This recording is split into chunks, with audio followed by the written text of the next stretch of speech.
सत्य अहिंसा का उपदेश पहुंचाया और लोगों में से मिथ्यात्व दूर कर सन्मार्ग पर चलने की हमेशा प्रेरणा देते रहे। रूढ़िवादियों को समाप्त करने के लिए उनका जो योगदान रहा है जैन समाज में और जैनेतर समाज में, वह दुर्लभ ही देखने को मिलता है। दिगंबर जैन संत आचार्य गुरुवर विद्यासागर जी महाराज के परलोक गमन की दुखद खबर फैलते ही जिले भर में शोक की लहर फैल गई। मुनिश्री का समाधिस्थ संलेखना कार्यक्रम छत्तीसगढ़ राज्य के अतिशय क्षेत्र डोंगरगढ़ में विधि विधान पूर्वक संपन्न हुआ। आचार्य श्री के देवलोक गमन के पश्चात धरती की गोद में समाधिस्थ हुए संत श्री का लाइव प्रसारण सीधे डोंगरगढ़ का अतिशय क्षेत्र से हुआ। शहर के सुभाषगंज स्थित जैन मंदिर मैदान में श्रद्धालुओं ने उपस्थित होकर गुरुवर के अंतिम दर्शन किए। मुनिश्री विद्यासागर जी महाराज के देवलोक गमन से उठी संवेदनाओं पर राज्य सरकार ने मध्य प्रदेश में राजकीय शोक दिवस घोषित किया। सरकार ने गहरा दुख व्यक्त करते हुए आचार्य श्री की दिवंगत आत्मा को परम शांति की कामना से श्रद्धांजलि अर्पित की।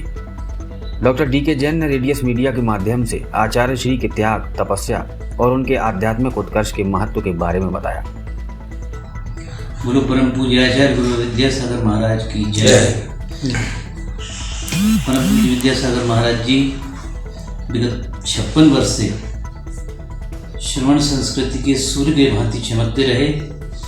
उनके समान मैं नहीं समझता कि जैन समाज में किसी भी जैन संत ने इतना नाम कमाया हो और इतना ज्ञान जनता को दिया हो।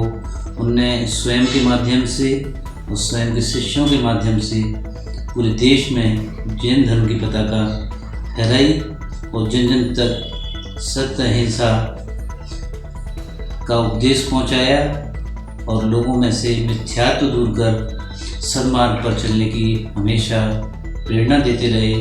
रूढ़िवादियों को समाप्त करने के लिए उनका जो योगदान रहा है जैन समाज में और जैनेतर समाज में, वह दुर्लभ ही देखने को मिलता है।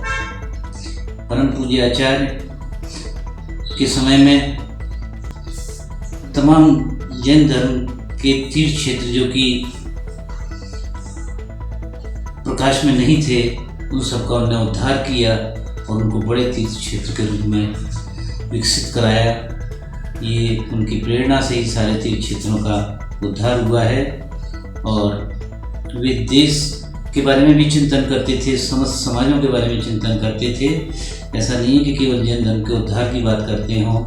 उन्होंने पूरे देश में सैकड़ों गौशालाएं खोली जिनके माध्यम से आज हम गौरक्षा का बीड़ा उठाए हुए हैं। पूरे देश में सभी समाजों में इस बारे में चेतना जगाई गई और सबसे पहले गयोदय गौ सेवा केंद्र खोले। उसके बाद में फिर शासन ने गौशालाएं खोलने का उपक्रम किया और गरीब मजदूरों के लिए उन्होंने हथकरघा उद्योग, जिसमें कि गरीबों के लिए कपड़े बनने की ट्रेनिंग दी जाती है और उनको इस बात सहायता दी जाती है और हथकरघा प्रदान किए जाते हैं जिससे कि वे अपनी रोजी रोटी कमा सकें।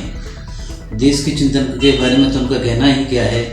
समस्त देश के उद्धार की बात हमेशा जीवन भर करते रहे। ऐसे परम श्रद्धेय मुनिश्री विद्यासागर जी महाराज के चरणों में मेरा बारंबार नमन, शत शत नमन। अशोकनगर से शिवम तिवारी की रिपोर्ट।